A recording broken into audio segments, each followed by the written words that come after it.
அட என்னய்யா இது T20 சீரீஸ்ல தான் தோத்து போயிட்டீங்க. கடைசி மேட்சாவது வின் பண்ணி ஆறுதல் வெற்றி அடைவீங்கன்னு பார்த்தா கடைசி மேட்ச்ல இப்படி மண்ணக்கவிட்டு வந்து நிற்கிறீங்களே. இப்படி வந்து பாகிஸ்தானை பார்த்து சொல்கிற மாதிரி தான் இன்னைக்கு மேட்ச்சில் பாகிஸ்தான் vs நியூசிலாந்து மேட்ச்சில் பாகிஸ்தானோட பெர்ஃபார்மன்ஸ் வந்து இருந்துச்சுங்க. இன்றைக்கி மேட்ச்சில் பாகிஸ்தான் தான் ஃபர்ஸ்ட் பேட்டிங் வந்து பண்ணாங்க.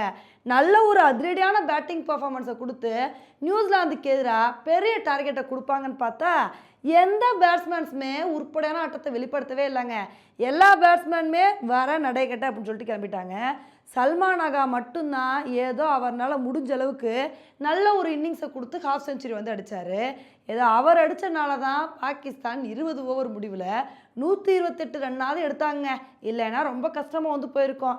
இந்த ஒரு ஸ்கோரை பார்த்தவொடனே தெரிஞ்சு போச்சு கண்டிப்பாக இந்த மேட்ச்சில் பாகிஸ்தான் தேர மாட்டாங்கன்னு. ஏன்னா அதுக்கு தகுந்தாப்பில் இந்த ஒரு ஸ்கோரை பார்த்தவொடனே நியூசிலாந்து பேட்ஸ்மேன்ஸ் வந்து இதெல்லாம் எங்களுக்கு ஜுஜூபி மேட்ரு, எப்படி சேஸ் பண்ணுறோன்னு பாருங்கள் அப்படின்னு சைஃபர்ட்டும் ஃபின்னலனும் ஓப்பனாக சூப்பராக பார்ட்னர்ஷிப் வந்து போட்டாங்க. இவங்க வந்து பவர் பிளேலே 90 ரன் மேலே எடுத்து பட்டையை கிளப்பிட்டாங்க. இவங்களோட பார்ட்னர்ஷிப்பை பார்க்கும்போது எங்கே இந்த மேட்சை பாகிஸ்தான் 10 விக்கெட் வித்தியாசத்தில் தோக்க போகிறாங்க அப்படின்னு தாங்க வந்து எதிர்பார்த்தோம். ஆனால் சுஃபியான் முக்கியம் இருந்துக்கிட்டு எப்பா இப்படியே விட்டால் ரொம்ப மோசமாக போயிடும், நான் எப்படியாவது ஒரு விக்கெட்டாவது வந்து எடுத்துக்கிறேன் அப்படின்னு சொல்லி ஃபின்னலனை வந்து தூக்குனார். அதுக்கப்புறம் சாப்மேனும் சைஃபர்ட்டும் சேர்ந்து இந்த மேட்ச்சை முடிச்சு விடுவாங்கன்னு பார்த்தா சாப்மேனும் சுஃபியான் முக்கியமோட பாலில் ஸ்டெம்பிட் ஆகிட்டாருங்க.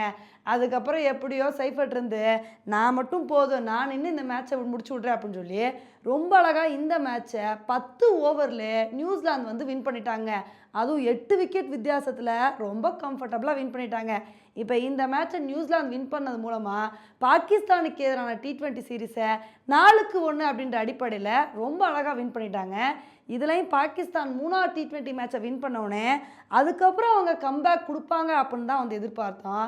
ஆனால் அதுக்கப்புறமும் பாகிஸ்தானோட பெர்ஃபார்மன்ஸ் வந்து சரியில்லைங்க. ஓகே ஃப்ரெண்ட்ஸ், இந்த ஒரு மேட்சை பற்றி நீங்கள் என்ன நினைக்கிறீங்க அப்படின்றத என்னோட கமெண்ட் செக்ஷனில் வந்து போடுங்க. இதே மாதிரி இன்னொரு வீடியோவில் உங்களை வந்து மீட் பண்ணுறேன். Bye friends.